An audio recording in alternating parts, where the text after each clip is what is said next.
Individual Muslim men might be very loving towards their wives. My friend Nabil's parents had a beautiful relationship, and so do many other Muslim couples. But there's definitely a problem in the Muslim world.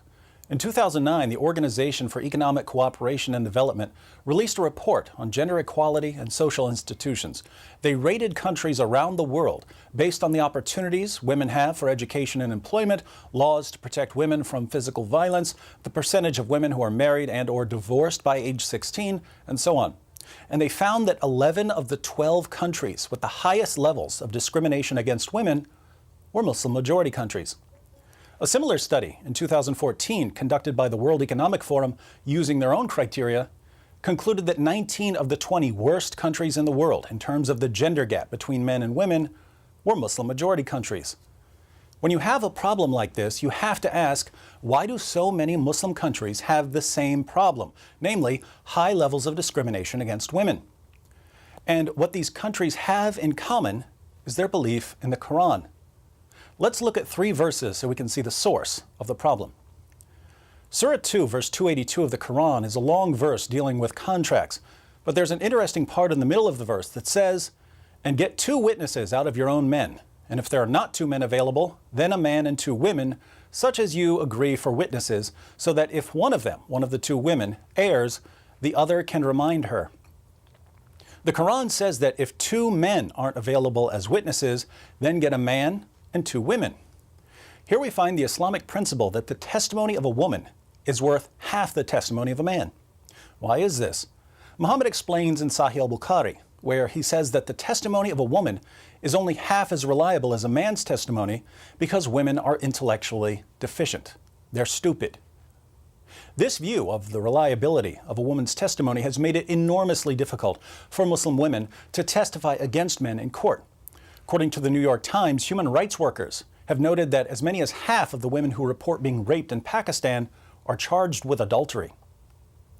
Another disturbing verse is Surah 2, verse 223, where Allah tells Muslim men, "Your wives are a tilth for you, so go to your tilth when or how you will." We don't use the word tilth much nowadays. A tilth is a patch of ground that you plow so you can sow your seed. The Quran says that women are a tilth that you approach whenever and however you want.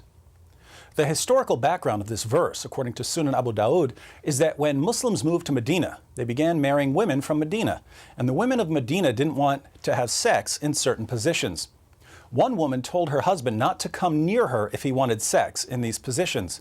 She said, "Stay away from me if you want me to do that." The issue was brought to Muhammad, and Allah's response was Surah 2, verse 223. "She's your tilth, your field for sowing your seed. Plow her however you want." Notice the wife has no right to refuse her husband's sexual desires. Let's consider one more verse. Some women aren't as quick to obey their husbands as Allah and Muhammad demand, so what are Muslim men supposed to do about rebellious wives? Allah answers in Surah 4, verse 34. "Men are in charge of women, because Allah hath made the one of them to excel the other, and because they spend of their property for the support of women. So good women are obedient, guarding in secret that which Allah hath guarded.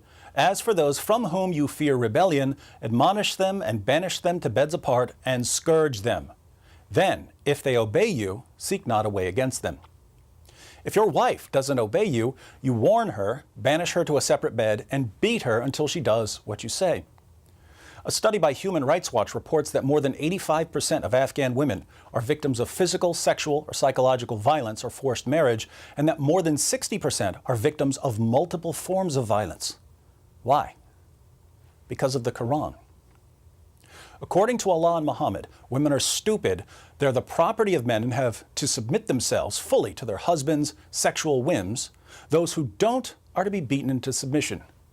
Numerous studies show the real-world impact of these teachings, and yet we're told by politicians, reporters, and Muslim groups that the discrimination against women in Muslim countries has nothing to do with Islam. But as long as people refuse to confront the actual problem, women in Muslim countries will continue to suffer.